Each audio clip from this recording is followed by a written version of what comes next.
ನಮಸ್ಕಾರ. ನಿಮ್ಮ ರಾಶಿಗೆ ಅನುಗುಣವಾಗಿ ಈ ದಿನದ ನಿಮ್ಮ ಭವಿಷ್ಯ ಹೇಗಿದೆ ಎಂದು ತಿಳಿಯೋಣ. ನೀವು ಇನ್ನೂ ನಮ್ಮ ಯೂಟ್ಯೂಬ್ ಚಾನೆಲ್ ಅನ್ನು ಸಬ್ಸ್ಕ್ರೈಬ್ ಮಾಡಿಕೊಳ್ಳಲಿಲ್ಲ ಎಂದರೆ ಈಗಲೇ ಕೆಳಗೆ ಕಾಣುತ್ತಿರುವ ಕೆಂಪು ಸಬ್ಸ್ಕ್ರೈಬ್ ಬಟನ್ ಅನ್ನು ಒತ್ತಿ. ಕುಂಭ ರಾಶಿ ಭವಿಷ್ಯ. ವಯಸ್ಸಾದವರು ತಮ್ಮ ಆರೋಗ್ಯವನ್ನು ನೋಡಿಕೊಳ್ಳಬೇಕು. ರಿಯಲ್ ಎಸ್ಟೇಟ್ ಮತ್ತು ಆರ್ಥಿಕ ವ್ಯವಹಾರಗಳಿಗೆ ಒಳ್ಳೆಯ ದಿನ. ನಿಮ್ಮ ಜ್ಞಾನ ಮತ್ತು ಒಳ್ಳೆಯ ಹಾಸ್ಯ ನಿಮ್ಮ ಬಳಿಯಿರುವ ಜನರನ್ನು ಆಕರ್ಷಿಸಬಹುದು. ಧೃತಿಗೆಡಬೇಡಿ, ವೈಫಲ್ಯಗಳು ಸಹಜ, ಅವುಗಳು ಜೀವನದ ಸೌಂದರ್ಯವಾಗಿವೆ. ಕೆಲಸದ ಪ್ರದೇಶದಲ್ಲಿ ಉತ್ತಮವಾಗಿ ಅನುಭವಿಸುವ ದಿನಗಳಲ್ಲಿ ಒಂದು ದಿನ ಇದು. ಇಂದು ನಿಮ್ಮ ಸಹೋದ್ಯೋಗಿಗಳು ನಿಮ್ಮ ಕೆಲಸವನ್ನು ಪ್ರಶಂಸಿಸುತ್ತಾರೆ ಮತ್ತು ನಿಮ್ಮ ಬಾಸ್ ಸಹ ನಿಮ್ಮ ಕೆಲಸದಿಂದ ಸಂತೋಷ ಪಡುತ್ತಾರೆ.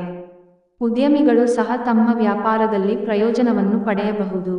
ಈ ರಾಶಿಚಕ್ರದ ಜನರು ಇಂದು ತಮ್ಮ ಸಹೋದರ ಸಹೋದರಿಯರೊಂದಿಗೆ ಮನೆಯಲ್ಲಿ ಯಾವುದೇ ಚಲನಚಿತ್ರ ಅಥವಾ ಮ್ಯಾಚ್ ನೋಡಬಹುದು. ಇದನ್ನು ಮಾಡುವುದರಿಂದ ನಿಮ್ಮ ನಡುವಿನ ಪ್ರೀತಿಯಲ್ಲಿ ಹೆಚ್ಚಳವಾಗುತ್ತದೆ. ಇಂದು ನೀವು ನಿಮ್ಮ ಸಂಗಾತಿಯ ಆರೋಗ್ಯದ ಕಾರಣ ಒತ್ತಡಕ್ಕೊಳಗಾಗಬಹುದು.